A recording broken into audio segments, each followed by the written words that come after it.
speaker, Professor Jürgen Pfeffer, is a professor in computational social science and big data, and is from the Technical University of Munich, and also adjunct professor at the Carnegie Mellon University in Pittsburgh, USA. So the most important thing is that he obtained his PhD from TUV in business informatics in 2010, as I said.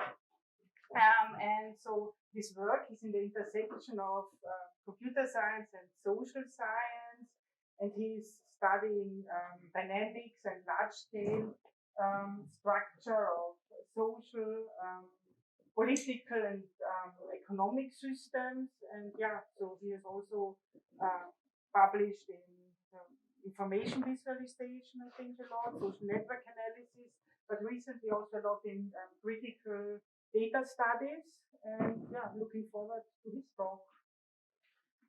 Ja, danke. So thanks for the invitation.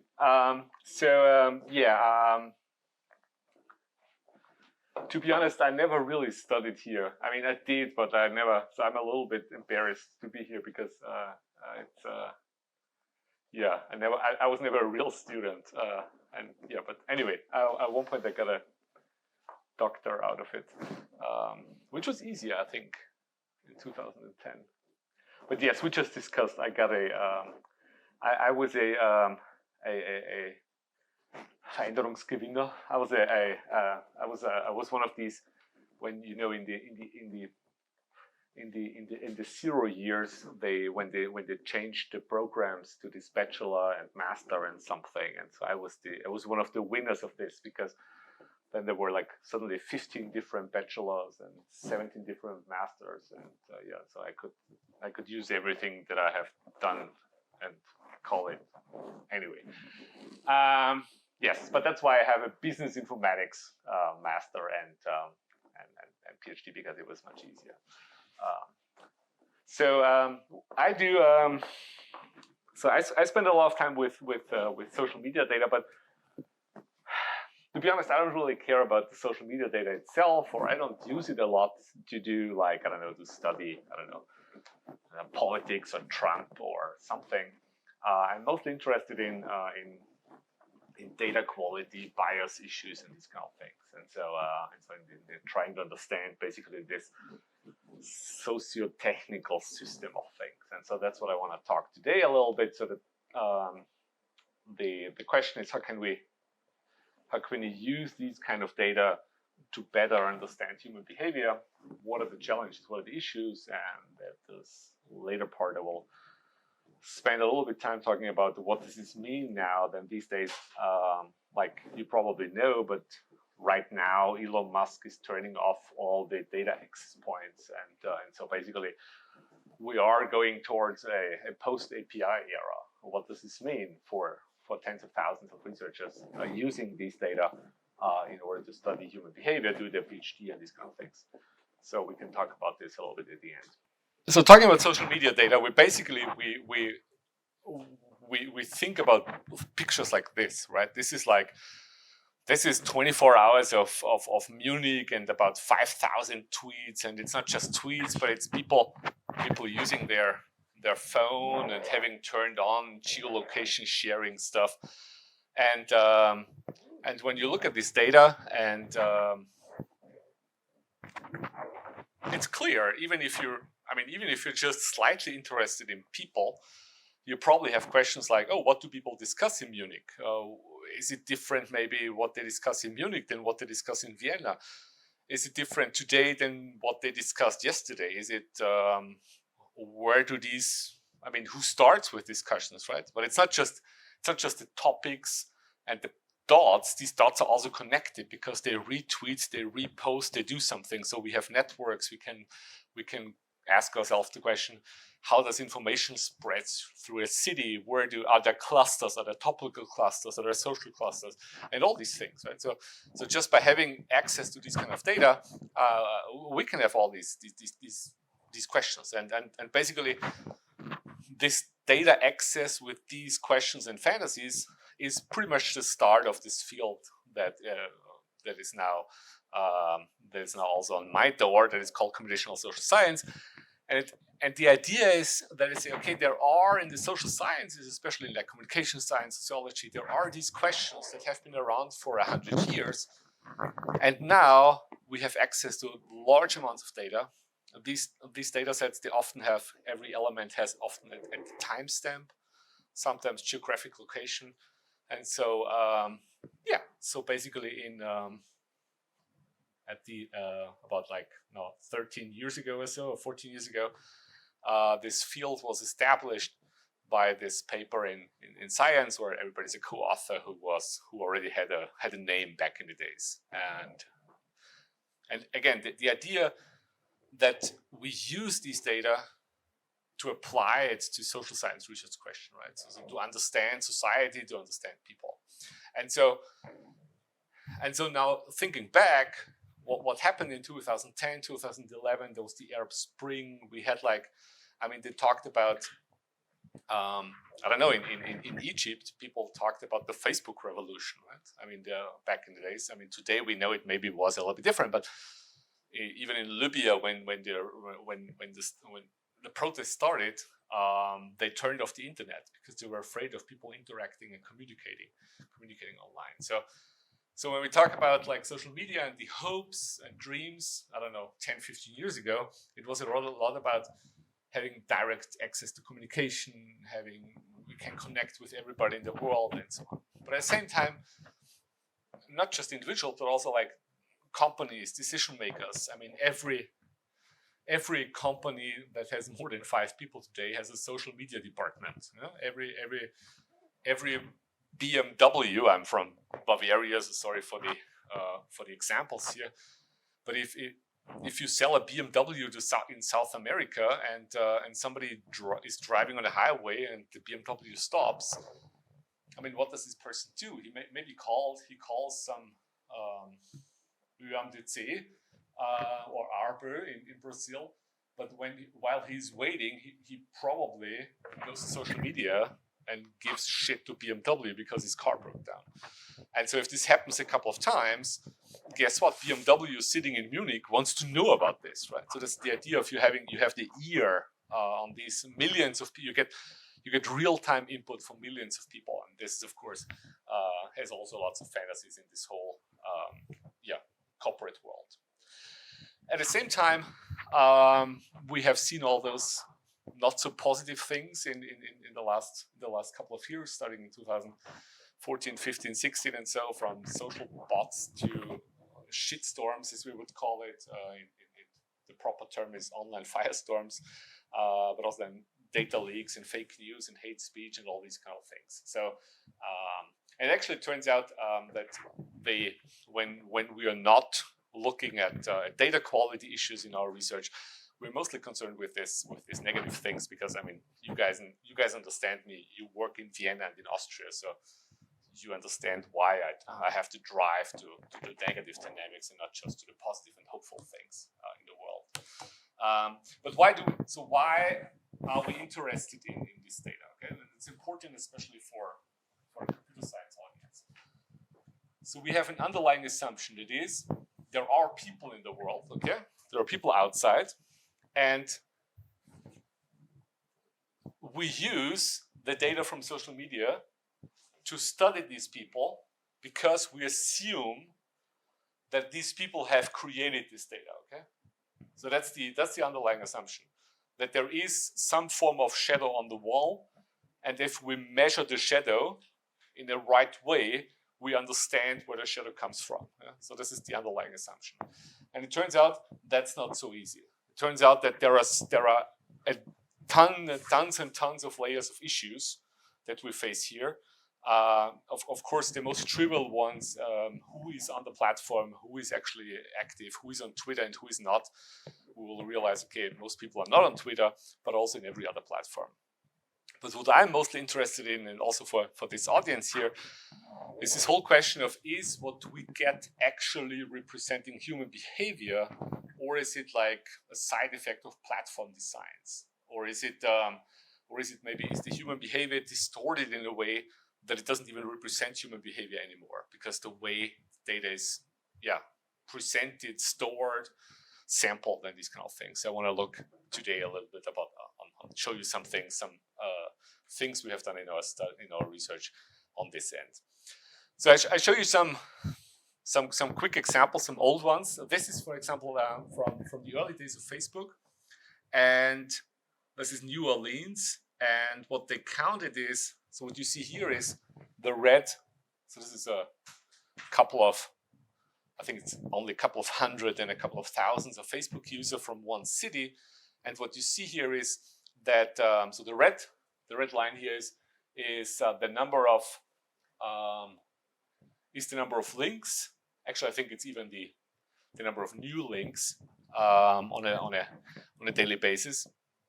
And the blue line is the number of triangles. You know, triangles, 3 people connected in a triad.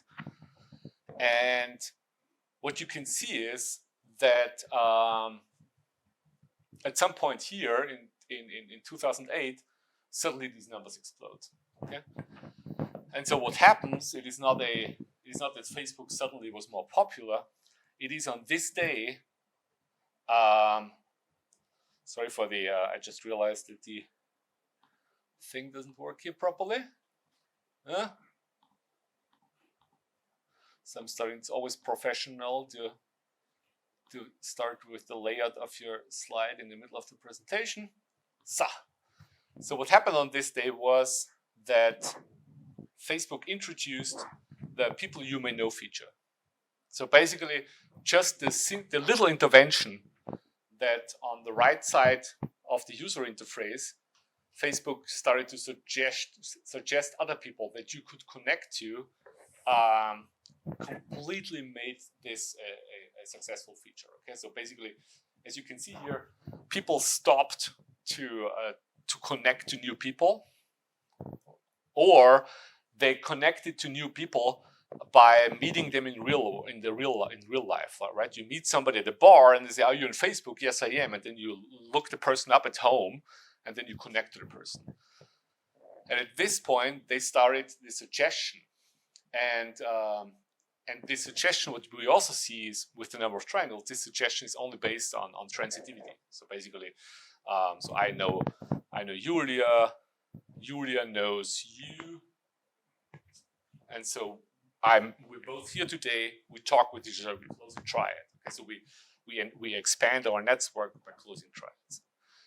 But it should give you a first example that how basically by just changing this little thing in the user interface, it completely changed how the data looks like. And you guys are probably aware that, I mean, all the bigger platforms, including the Google search engine and so, they are doing these changes all the time because they're working, they're testing all the time.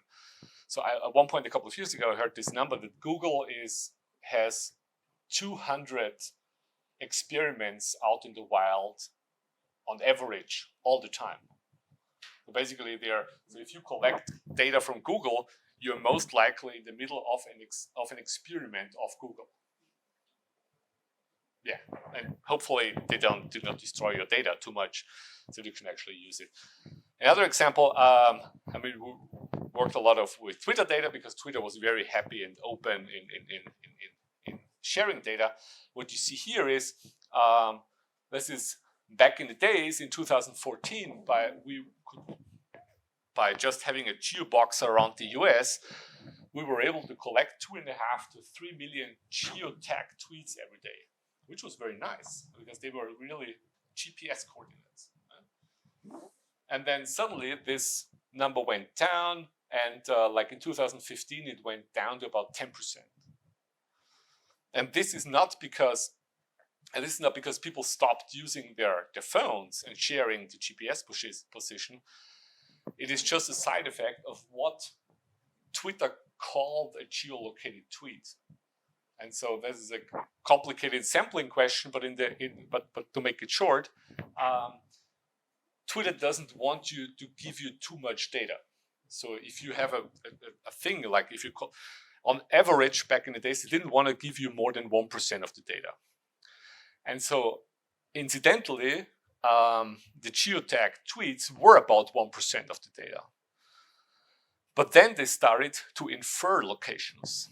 So suddenly they had a location from about 10% of the users or of the tweets, because based on where you were or where you were before, they inferred that you were in a certain location. And so when we now collect the geo tweets, we have a tweet selection of 10%, which they don't want to give us. So they give us only every 10th. But from these 10% that we get, 90% is inferred location. So basically, by this technical artifact, they remove 90% of the data sample. And this is just basically, I don't think that anybody thought about this. It's just a random side effect of the way the data is set up. So now I want to show you two concrete examples from where we tried to first understand how this sampling works, and in the second step, we tried to manipulate the sampling, because that's fun. So the first one is a very old paper. I don't know if you do social media stuff, you might have heard about it, but basically in 2013, there was this access. So in general, you could collect Twitter data by connecting to an API, and you collect based on a certain keyword or something. And in 2013, we had the chance, or actually it was 2012, we had the chance to have access on the full Twitter archive of all tweets. And so we actually looked what actually is in the system compared to what we get. And it turned out, so if you were an API user like everybody else, and you looked for a certain keyword, this is something Syria related, but it doesn't really make a difference what the topic is. And then you would have gotten about, like, I don't know, 30,000 to 40,000 tweets a day. And then around Christmas, it drops down to about 10,000, and it goes up a little bit at the end of the day. If this is part of your research project of your PhD, most likely you would have built your conclusions based on these curves, right? You might have maybe even correlated these data with other things. You would have, I don't know, collected other data, you make your conclusions. In reality, the data looks like this. Okay, so this red line is hidden in the basement of Twitter, and nobody has access to it. So tens of thousands of people who work with the data only get the black line. And the reason why, I mean, we can only speculate, but actually the moment this is again the sampling constraints hurt here, because the moment the topic that I'm interested in gets more important overall, it gets sampled.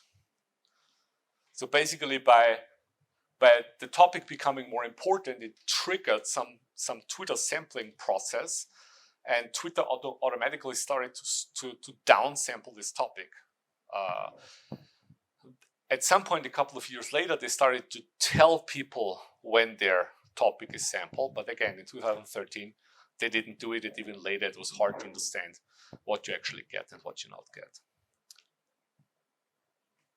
So then and this is a little bit more interesting now, because it also shows you the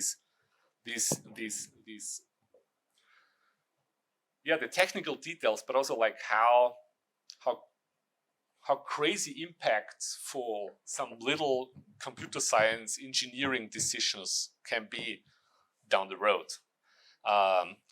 So one of the sampling data that you get from Twitter was it's called the sample API, and you get 1%. Okay, and so the idea is that you're not interested in specific topics. You may be interested in overall trends. So you could connect, and you get like 3 to 4 million tweets a day, and so you get just a random 1% sample of all tweets. Yeah. And we have spent a couple of years trying to figure out how the heck do this sample. And Twitter always insisted that this is a completely random sample. And then in 2014, a random group of people in some cybersecurity department figured out how this works, and they published one of the most uncited, one of the it's my favorite uncited paper of all time, because I think I'm the only person who cites this paper. I think it has about 20 citations, and I think 15 are from me. So what they have figured out is that every tweet has a tweet ID. And in this tweet ID, so if, for example, this is like a Barack Obama tweet, thank you for everything, blah, blah. So this tweet was sent on January 11, and this is the tweet ID. And it turns out this tweet ID has, so every tweet that arrives at the Twitter server gets a tweet ID. And the tweet ID is calculated basically with the timestamp, then which data center it is, which worker thread in the data center, and then, because this timestamp is milliseconds, of course a Linux timestamp. So if a couple arrive at the same millisecond, they also get like a sequence number to keep them apart.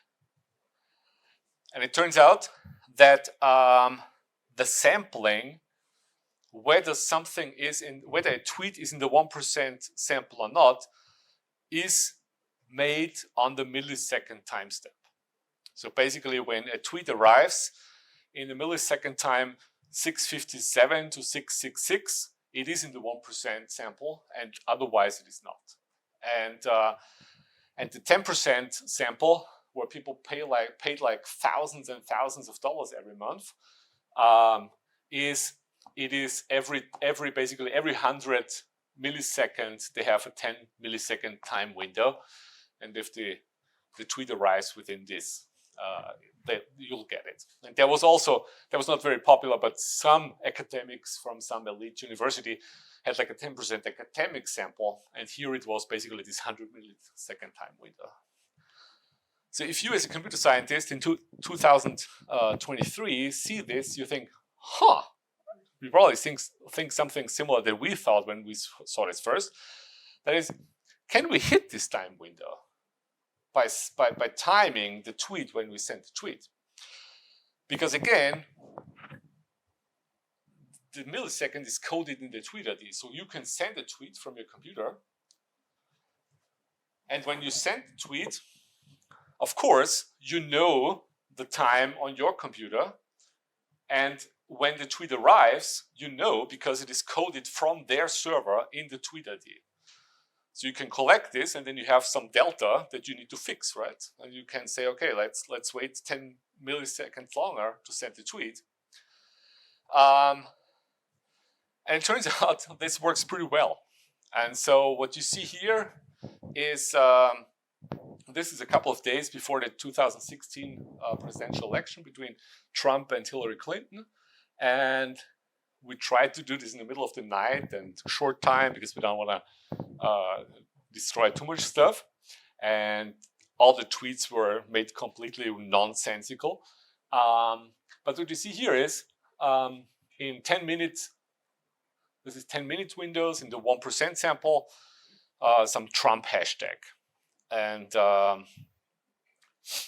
this gray line here is all 350 million Twitter users. And this red area is created by 100 Twitter accounts that we controlled.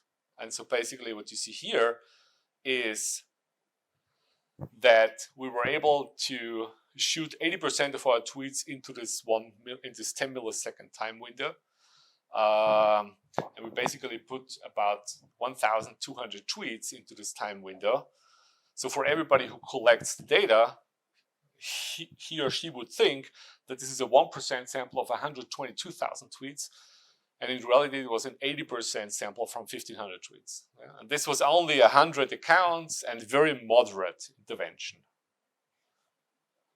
So you see, the fact that these idiots have if they would have shared how they sample 10 years ago, somebody would have figured out 10 years ago that this is an issue, or 10 years earlier. But I guess in 2005 and 6, when these people implemented Twitter, it sounded like a good idea to sample with milliseconds, because who cares?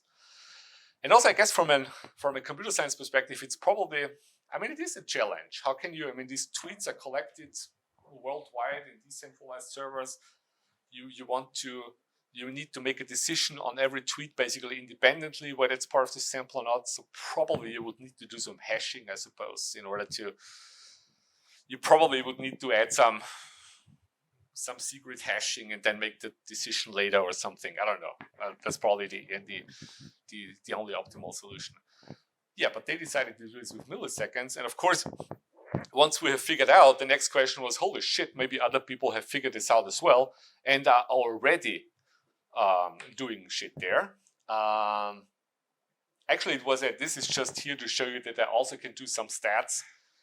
I don't want to talk about it, don't worry, this is just to impress you. But it is actually not so trivial if you only have to sample to think about expectation values and what might be off and what might not be off. So we played around quite a bit here. But to make a long story short, by playing around with this, I realized something else. That is, so imagine you have a Twitter bot. Okay, many people do. So you might know that a Twitter bot you can write with 5 lines of Python code that you can download from the web or that ChatGPT will write for you. And so there are thousands and thousands of bots, of course, or millions probably. So imagine you have a lab bot that tweets the lab temperature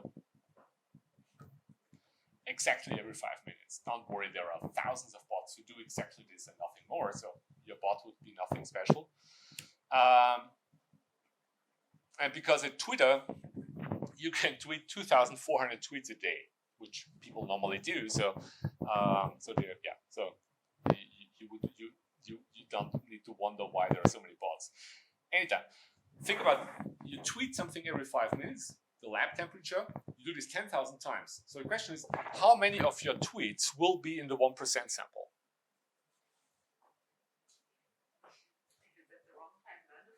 Sorry? Correct, 0. So most likely, 0. Because, I mean, you're a computer scientist, you know this every 5 minutes means there is some clock going on, okay? Which means you have some synchronization and you send a tweet at the same millisecond every 5 minutes. And the chance is very high that this millisecond is not part of the 10 millisecond window. But now let's assume that everybody in the room here does this. What if 1,000 people have a bot? Then 1% of the bots will be accidentally synchronized with the sampling algorithm. This means instead of having the way this samples means that instead of having like 1% tweets of all accounts, we have almost all the tweets. So we have almost all tweets of 1% of the accounts. Okay, so the sampling is basically flipped, right? Which is of course crazy if you think about it, right?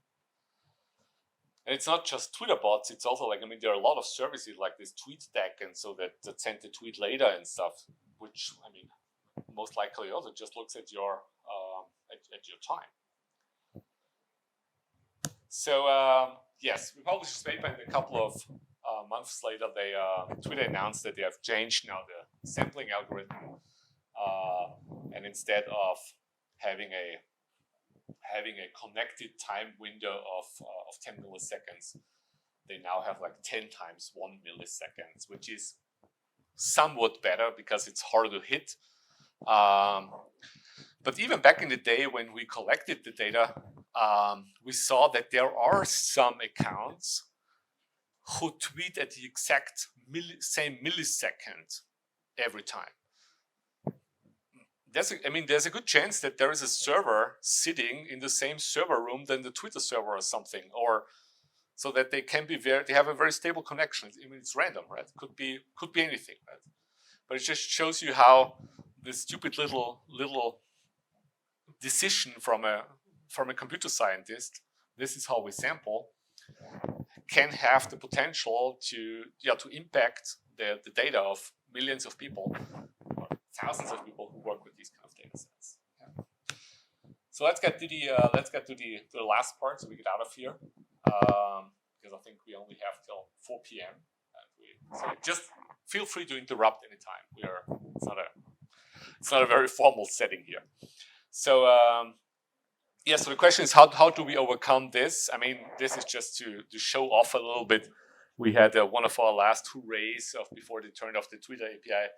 We just had a couple of, we tried to collect basically 24 hours of all of Twitter with 80 colleagues worldwide in a coordinated effort. And we did this a couple of times. So we have some last data before they close it down. But what I actually want to show you is also this. So this is not a map of the world. This is the top 10,000 hashtags and the user and the languages. And to make a long story short, I wanted to get an overview. I wanted to get an idea of how this whole thing looks in general, right? Because when we talk about Twitter, we talk about, like, I don't know, US politics and stuff. And what you see here is basically that there is a whole world out there that consists basically of, I don't know, Korean boy bands and Japanese something and crazy stuff from otherwhere. And the German Twitter sphere is basically these couple of dots here that are connected to the US, and this shows our place in the universe, that the universe is much larger, but this is just a side effect. And the other important thing is that it's about 25% of Twitter is pornography and sex stuff, which is not a big surprise, because Twitter has what is the only major social media platform that explicitly does not have any restrictions on sex content. So there's a lot of stuff going on, and Twitter is actively used basically for adult content to reach out to you. You might have seen this when you are active on Twitter. Every now and then you get a follower, and when you click on it, it looks interesting. These are basically gateways to these 25% of the other Twitter. Anyway. So let's get a little bit. Let's sorry.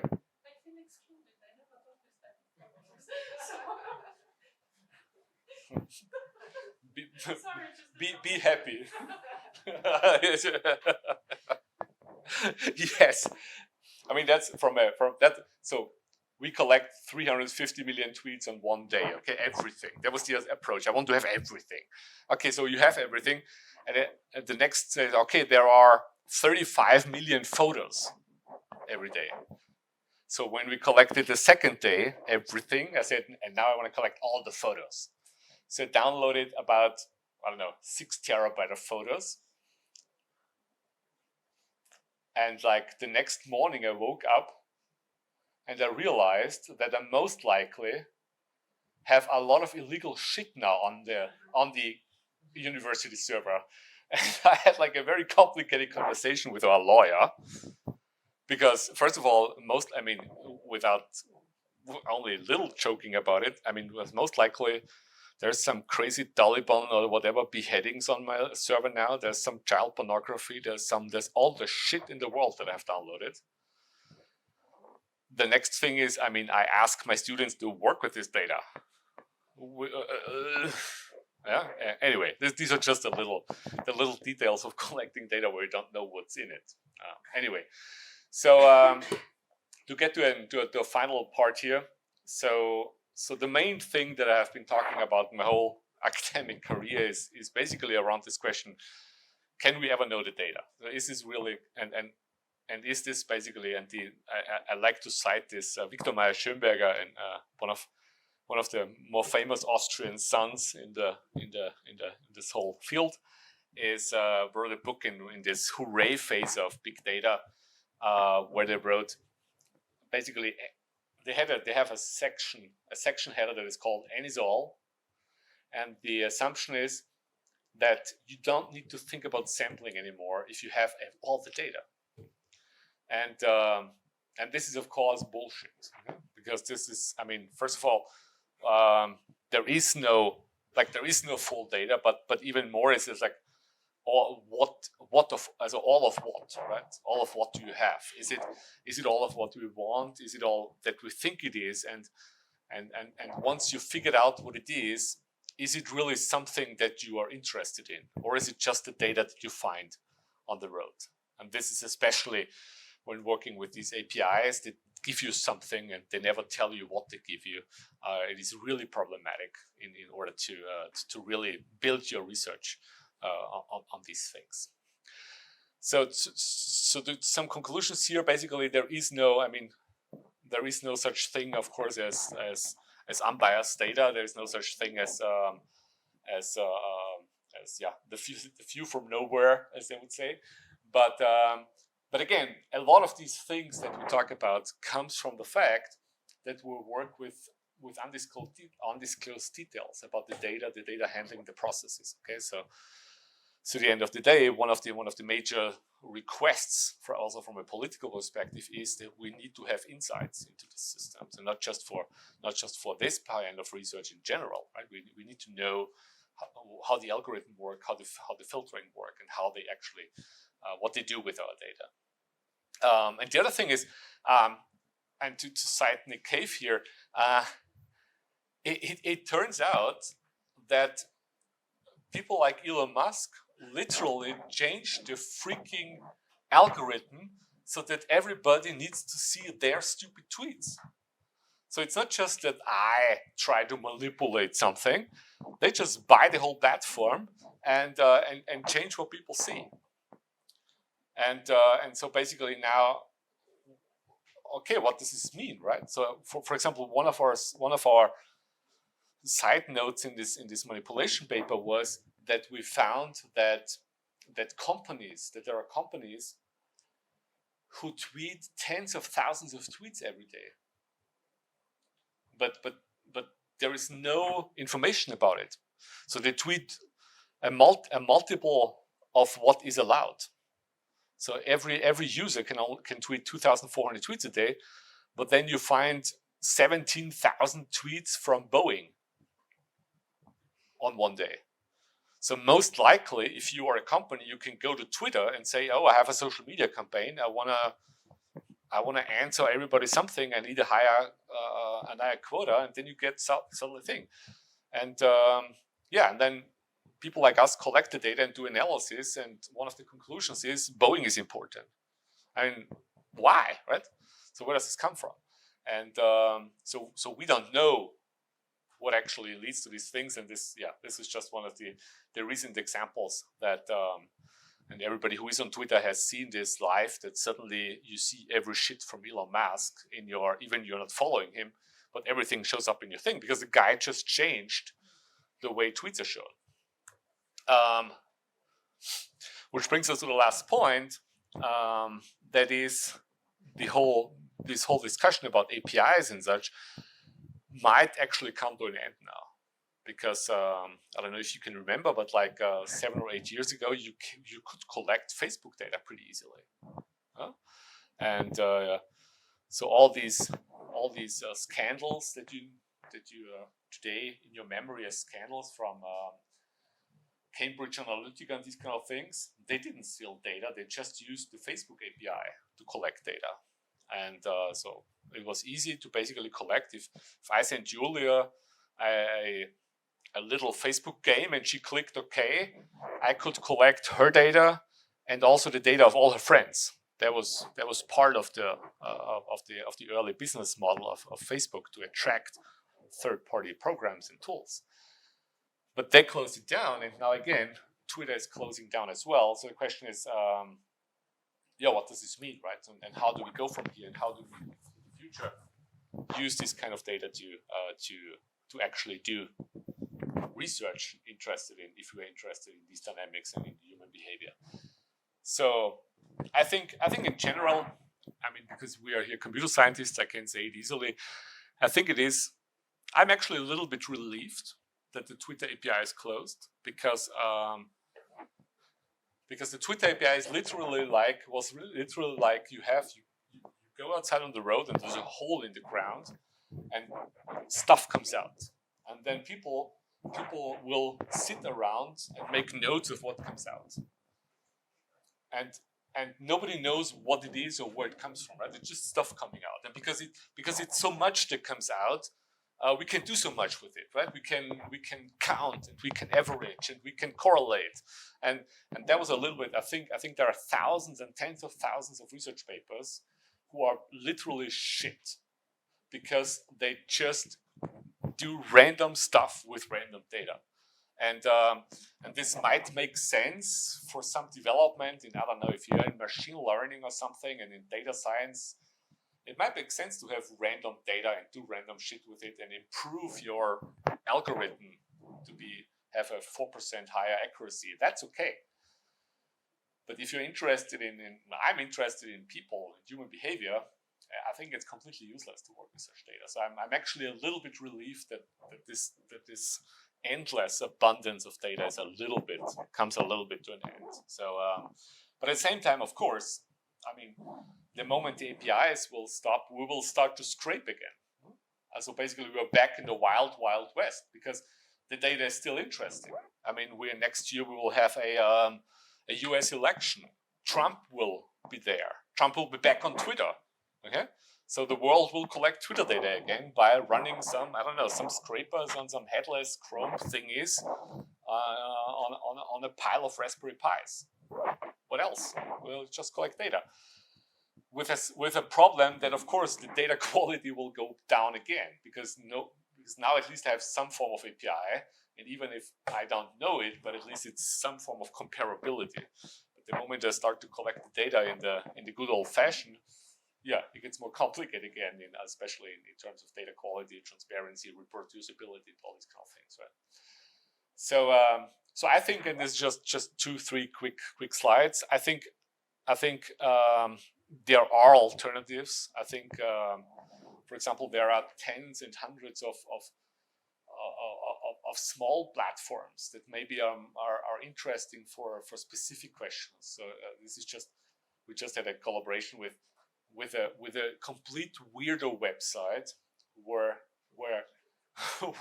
this is one of the weirdest websites I've seen in my life. They are collecting personal experience from people using illegal drugs.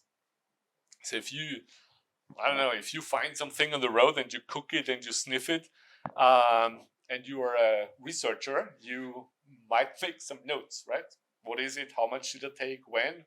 How does it feel? How does it change your perspective? And then you can upload it on arrowit.org, and there is an editorial team of drug experts, and they will review it and make it. And you find online almost 40,000 reviewed drug reports. And their idea was originally basically to offer to share the knowledge, to be helpful. And yes, we did some research with it, but again, we didn't just scrape the data, or so we interacted with platform owners and these kind of things, and to get all the data and to know the process of how the data is created, because we were interested in the data. And as a side effect, I now have a paper with that has Earth, Wind, and Fire as co-authors, because they don't want to name their name. But anyway, that's okay. Yes. The other thing, especially in a computer science context, is what we have started to do, and it may be interesting for you as well. What we have started to do is to create these platforms by ourselves. So basically, we now have a Facebook clone, an Instagram clone. So these platforms are very trivial. So we just implemented basically Facebook by ourselves. We call it Fakebook because it's fun, and we use this to do basically experiments. So to say, okay, what we are interested in, what is the impact of people getting negative feedback on these platforms. So we could try to figure out how to collect millions of tweets and how to do this and this, but we could also create a platform that looks like Twitter or looks like Facebook have a controlled setting, invite people to participate in an experiment, and track all their activity because it's our tool. And we can also automate the feedback, so we cannot, it's not just a natural experiment. I can say, okay, this person gets a positive feedback, this person gets a negative feedback. I can control everything pretty well. And we have some first experiments here that basically shows that, yeah, it works. So people who get negative feedback feel shitty, which is of course a nice and crazy but nice research result, but which is much harder if we try to show this in the real world and if we can just control everything, all the variables. This is just the an example that I wanted to show you at the end, because we're working on a big project that deals with online misogyny. So basically, online hate against women. And here it is not just about, we're not only collecting data and trying to study how this works and the dynamics and all the things, but it is also like it's a co-creation process in a way of trying to understand. So the socio-technical system of a negative hateful tweet, how does it work basically from the Twitter platform to the person reading the tweet, right? What's this, like, let's use the example, Salzam Jebli, you might know, she's a German politician who is one of the most hated persons in online in Germany. And she just also published a book.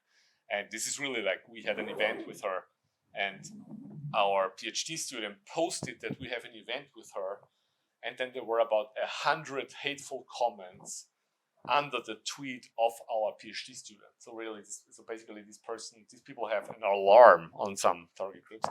Anyway, what we want to study here is basically what's the process, right? Is there something where we can intervene with some like technical systems that also maybe help these victims to, I don't know, press a button or something, and then something is shared or whatever, like trying to understand and trying to also do here some development, some software development in a sense of can we not just try and understand the phenomenon, but also maybe intervene there. And yeah, you need some computer scientists to do this.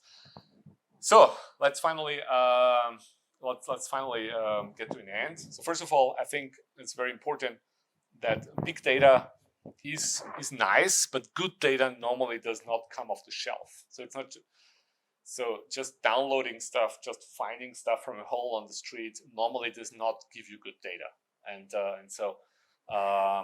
it's, I think it is important to not be just satisfied with the data that you get, and think about that it is more than just the data. It's a socio-technical system of people programming something, of user interfaces that change the behavior of people using the systems to, at the end of the day, you collecting the data and trying to actually understand the behavior of people using the system. And there are many steps in between that can deviate and basically can manipulate the data and the behavior of the data and the people using it. Yes, this is what I wanted to show you the last.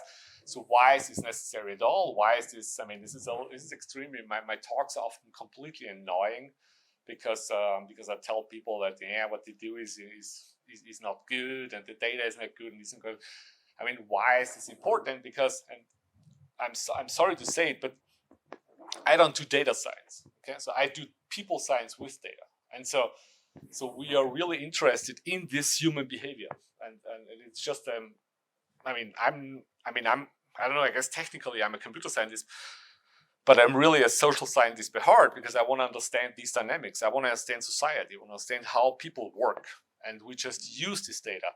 And the moment you have questions that are related to people, to society, you actually need to think about these questions, because otherwise you're just studying data, which is okay, but I don't care.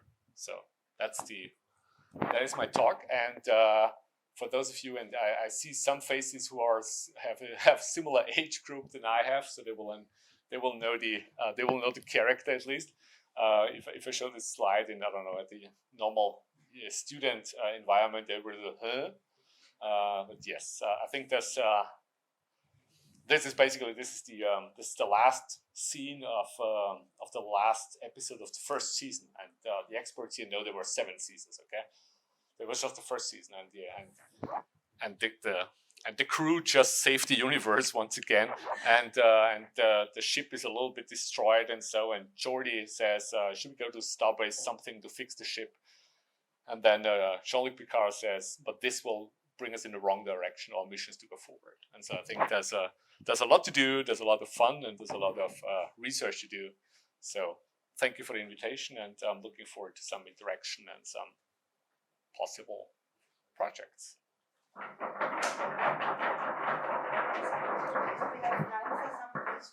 And sorry for the technical things here.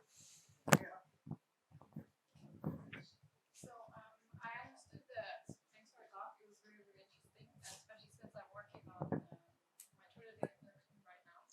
You work on what? My Twitter data collection. I basically finished it last week, and some of the API keys are still working, and then some of them some work. It's still working, right? Some are still working. Yeah, It's kind of weird. actually, I don't know what the decision process here is. Yeah, but That's really weird. I understood that under co-creation processes, maybe also some data donation Yes. methods. Yes. Oftentimes when we're working on infrastructure to donate data or something. Yeah. Do you think that's also a way forward, or is that actually very even more biased sample? I'm not sure. I mean, I'm not against biased data, as long as you know your bias. I think it's fine. I mean I don't know. Traditional social science research, empirical research, have spent since the late 40s in trying to figure out how to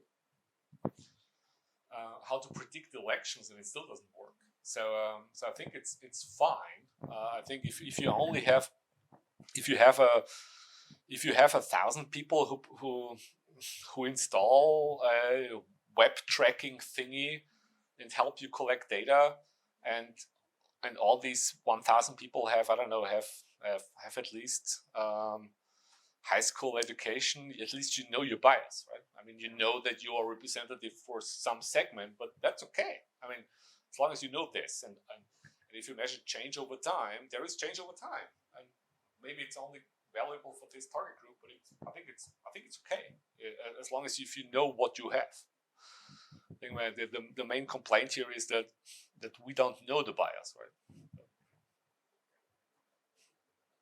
So you know the data better. So I think some survey data, maybe you actually have some more information. yeah, I think these mixed methods, mixed data approaches are probably also useful, like in the sense of, I don't know, trying to. I mean, it depends on the questions, but if you have the opportunity to also have, like, I don't know, to also have a survey, of course you can increase the data quality. Yeah. I mean, the problem, especially with these, especially with Twitter or so, I would assume that there are like 20% of all accounts are bots, and then you have a lot of, like, it's crazy. For example, I have a colleague who does bot detection, which I think is a little bit a stupid job, but yeah, he in the back in the 2016 German election, so he did some work with a German TV station, and he identified some bots, and then the TV station contacted the bot, and it turned out it was a retired grumpy lady somewhere in the countryside who woke up in the morning and spent the day pressing buttons on Facebook. So by every metric, this was a bot. So from this perspective, I like the picture of social bot, because this is actually a social bot, right? This is or I don't know. I have two little kids that have spent, I don't know, from 1 to 2 years of age. They have pressed YouTube links, right? Because they watched some Peppa Pig show, and they pressed the next button. This is so it's basically YouTube automating my child, and then it's a socio-technical system, right? Anyway, I think the majority of data that we get is garbage, and so the question is, like, how how can you get to this data that is interesting for you? So if you're interested in Austrian politics and you want to, I think Twitter data is okay because every politician, every journalist dealing with politics is on Twitter. So if you manually identify 1,000 people on Twitter that are real people who talk about politics and you follow them over time, and then you, I don't know, send them an email and ask them to participate in some survey, I think that is valid data. But just looking at 250 keywords and collecting everything is probably not. It's probably gives you a lot of garbage. That's the thing. Yeah. Maybe a question concerning regulations. I mean, Yeah. I'm all in. so I'm not an expert in the digital service and the digital marketing. Oh. Is API thing something that should be placed there? That these large platforms have to offer a useful API, and is it placed? I mean, because as I said, I'm not an expert. And what is your view on that? So my main point that I always say is I think it's not so much. I mean, having public access to data, I think is already the second step. I think the first step is I want somebody to have access. So like so from my perspective, I think it's really comparable with, I don't know, like for example, think about the nuclear program in Iran. So I think if we can compare the nuclear program in Iran, somehow the United Nations figured out a process to have a couple of experts that they can send to Iran to go into these nuclear power plants and check whether they create weapon material or not. I want something similar for Facebook and Twitter. I want that the European Union creates like a high-level expert team that has the legal power to go there and look at the shit what they do and look at the code and to look at the data. And I think this will be my number one priority from the and I think with the digital service tech, I think this is possible. I think this will, I'm not sure if they will do it, but I think, and the other thing in terms of access data, I think it would be possible to have some so my dream would be something like a clearinghouse, like we have some maybe university alliance or something where we have some and where we get like maybe a good sample or something, and I mean I would be happy, and you probably as well, and universities would be happy to participate and create an environment that is where again people have some elevated access so that they know what it's work and to the best of their knowledge basically create with the platforms like something that then so basically create an API but that is created by researchers and the universities. And I think, and then the trust would be much higher that this is good data. So something like this probably would make sense. Yeah. Sure. Please. Thanks. Two comments actually. One about collecting the data. When you say that it's just garbage, so I agree with you. But I think we actually have to collect it starting from the question itself. So I Yes. want to study something. Yes. And then I'm trying to plan out my study, and I also decide I try to informally decide where do I collect the data. Yeah, but you did not. But you are not a computer scientist. That's what I hear from your sentence. You are? Really? But in a second, zweiter Bildungsweg. So you really? Okay. No, that's good. That's it. But that's big. Yes. I've read enough cdr papers handling Twitter data, and I had always the same thinking. How can you control for the Your analysis is just on a subset of things. So basically, like you said, it's garbage. And I know, unfortunately, lots of test collections which use that as a baseline, and it's just wrong. Yeah. So, but still, I would always go for what is the question I want to answer. Exactly. And then I can decide, is this data able to answer that question, and don't take it as a baseline as the absolute truth and everything. So this is like a warning for the students. students work with Yes. data, it's just some maybe possible very weak proof of some hypothesis. And the second comment regarding with the regulations here, so because it's the same, you know, you have this wish for the engineer to go into the Twitter power plant or Facebook power plant to just examine the code. I think that as long as these platforms are not killing thousands of people like an airplane crash does or a bomb does, governments won't go there, unfortunately. Yeah. So we are not that strong to decide that these platforms are influencing our society to a level that it must be regulated. They are not anymore just a private company. Airplane societies, and they are also private companies. They are strictly regulated and trained and so on. We are getting there. We're getting there. So two things. First of all, yes, I agree. I think this is what I didn't talk about this slide, but I think the data reduction. I hope that the data reduction will also get to less of a collect first, think later. So like go back to a traditional research, empirical research process where you first think about what you want to do, what you want to know, and then you think about what data you want to collect. I mean, but this comes from a tradition where data is expensive, right? So that's why when data is expensive, you need to think about it. When data is cheap or free, you just collect whatever you get. And actually, for example, we had in back at Carnegie Mellon, I had a copy of 10% of Twitter for like, I don't know, 8 years or something. And we had master students basically in data science who then as a project could access the data to do something. And the majority of students failed in the first approach because they tried to download everything. Huh? Basically, they spent the first 3 weeks trying to download 50 terabyte of data, 50 terabyte of zip file. Yeah? And they could not basically understand that they should not do this. They should first maybe think a couple of minutes of what they want to do with it. But this was not possible. It was all, and they complained. They sent emails. They sent complaint letters because the download speed was limited and everything. It was the speed.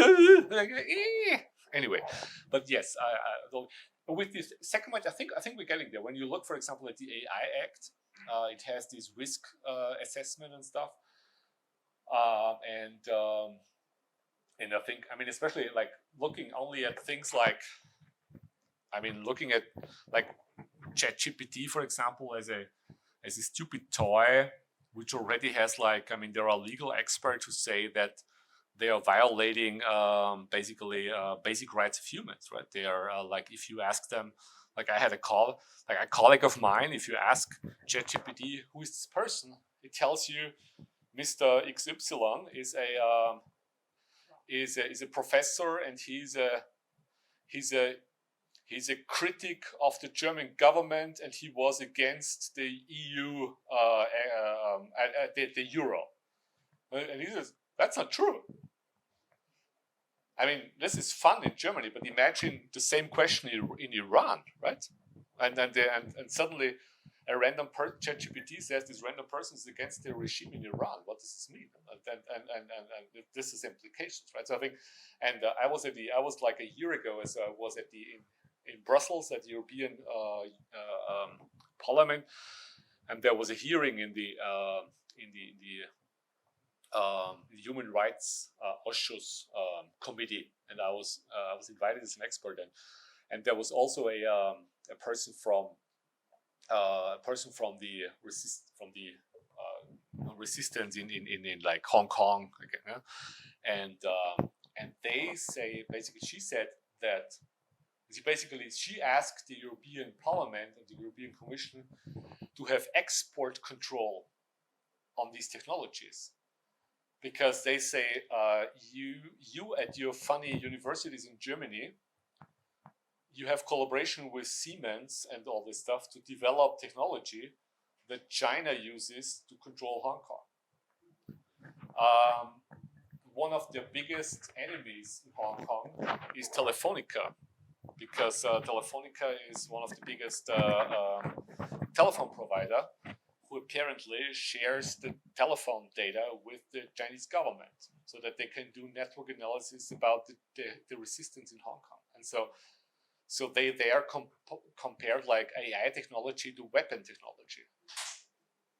And so I think we're getting there, that it is not just a private company and the thing is, I think if you offer technology to, I don't know, 80% of humanity, you should be responsible in some form, right? And I think ChatGPT is at the moment what we witness now is like, I don't know, like imagine you develop a new weapon that looks like this, and you can shoot with it, and then you give it out on the street for free. It's free. And people can decide for themselves, right? Somebody would say something, right? I don't know. Maybe I think we're getting there that this is comparable. And I'm not I don't have strong opinions to ChatGPT from a technical or something, or I don't think that it will destroy my job, or I don't think that I will start to write research papers with it, but I think it has some interesting implications on this whole ethical and society perspectives that are maybe problematic. Maybe there was one question. Yes. Last one. In your presentation, you addressed basically the relationship between you as a researcher versus platform. Yeah. I was wondering if you could complexify a little, addressing a couple of other social actors that played a role in the past. First of all, privacy advocates. There's a lot of things that we say that we see happening, have seen happening over the last 10 years, had a lot to do with Snowden's revelations, Cambridge Analytica scandals, and then, especially starting with Facebook, cascaded to other platforms that initially were extremely open in terms of API, and then started hampering the API access. This is the first question. And the second one is, you just mentioned this data clearinghouse option, and I was wondering if you had other opinions about other possibilities like data consortia or data trust, which were discussed a lot recently in terms of the possibility for us as researchers to act. What would be a data consortium, for example? A data consortium is, I have a bit of a database. Oh yeah. And I do a partnership with you, with your university, or with some other. I mean, there are a couple of levels here. So first of all, to start at the end, I mean, we did something similar with this collecting 24 hours of data. Basically, we have we needed about 80 research APIs to do this. Basically, to collect in a stable, as bias-free way as possible, or like not, of course, as bias, but as at a stable bias rate and not some random things. So we needed about 80 APIs, and we also basically and everybody who is participated here now has access to the data, and we published a dataset paper inviting other people to approach us for collaborations. The thing that is in the way often is, of course, these terms of use from the terms of use from Twitter are like I mean, technically tweets you can only share the tweet ID. And then if I collect 1 million tweets to do something on, I don't know, on the Technical University of Vienna, and you think, oh, I want to do it well, then technically I can just share the tweet IDs with you, and then you need to rehydrate the tweets. And the reason why is that, and this has some law implications, that, for example, it is, you are, when a tweet is deleted, you should delete it as well. Which sounds first ridiculous, but this has a lot to do with this whole right to be forgotten and these kind of things, right? So there are implications, and so for example, I know because I'm a little bit involved, but Facebook is working on a researcher API. So if everything, I mean, if they probably panic and never release it, but if they don't panic, they will release within the next, I would say, 10 to 12 months, they will release a researcher API. It's way more control. There's Twitter. It's like you need to log into a server. Everything is protected, blah, blah, blah. But it will be an API. It's fine. But their main issue here as well was that that they need to guarantee that when you collect data, and then the data, like this whole data consistency stuff, and then a message is deleted, that you need to delete it as well. And so that's, I think, has implications in these things. At the same time, there are some law, and I cannot cite it correctly now, but there are some legal cases in the US where judges said that the researcher does not need to comply with terms of service. Because this is about fair use. Yeah, it's like, I mean, what is fair use, right? What is term, like, if a platform says you're not allowed to, I don't know, do something with a tweet, why am I not allowed, right? Just because you say it, and it's public tweet and this kind of thing. Yeah, so it goes into, yeah. Because, I mean, at the end of the day, you guys probably know, but I mean, the number one thing that they get you when you steal data is they have an argument that, I don't know, some server crashed and that's why they needed some extra technician coming in on the weekend, and this created some additional costs, and then they sue you for the costs for the technician to turn on the server or something. But I mean, if you make a copy of some publicly accessible data, I don't know.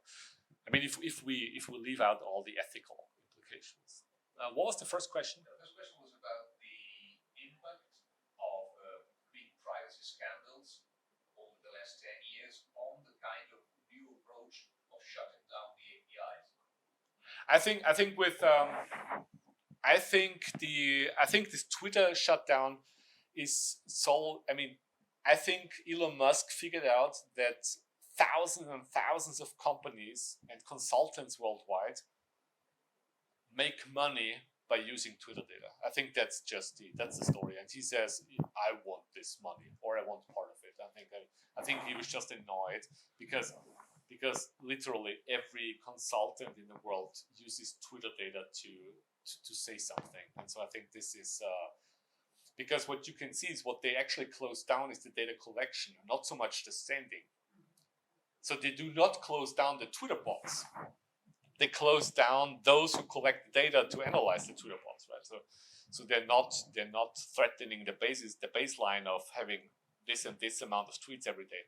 So I think this was just a reaction to, and I understand this. I mean, Twitter was very open. So I would also agree on some. I don't know. I think it would be okay to limit it a little bit. Like, I mean, I don't know, that you apply and then you have some process, and yeah, I don't know. I think these scandals and these privacy things were mostly, I mean, maybe not so much for the APIs, but they were of course very helpful for pushing this into the public eye, because I guess, I don't know, many things I think, like what you mentioned, like this Cambridge Analytica thing, was at the end of the day, you're right. I mean, Cambridge Analytica was at the end of the day an API that was too open in a way. Yeah, so maybe you're right. So maybe there's impact here. You can see. Anyway, but it's definitely necessary. And I remember, just as a last comment, I remember when we did this study in 2016 with this tampering, with manipulating the sample. Like my Katja Katja, she was here before. She's one of, and she's a scholar in Science Technology Society. And at one point I said, Katja, what if we publish this paper and Twitter closes the API? Then the whole world will hate us. Huh? And she said, if the data is shit, they should close it. And I was a little bit more scared in 2016, but today I would say, I guess she was right. And said, if this is the way to go, then let's, I don't know. Anyway.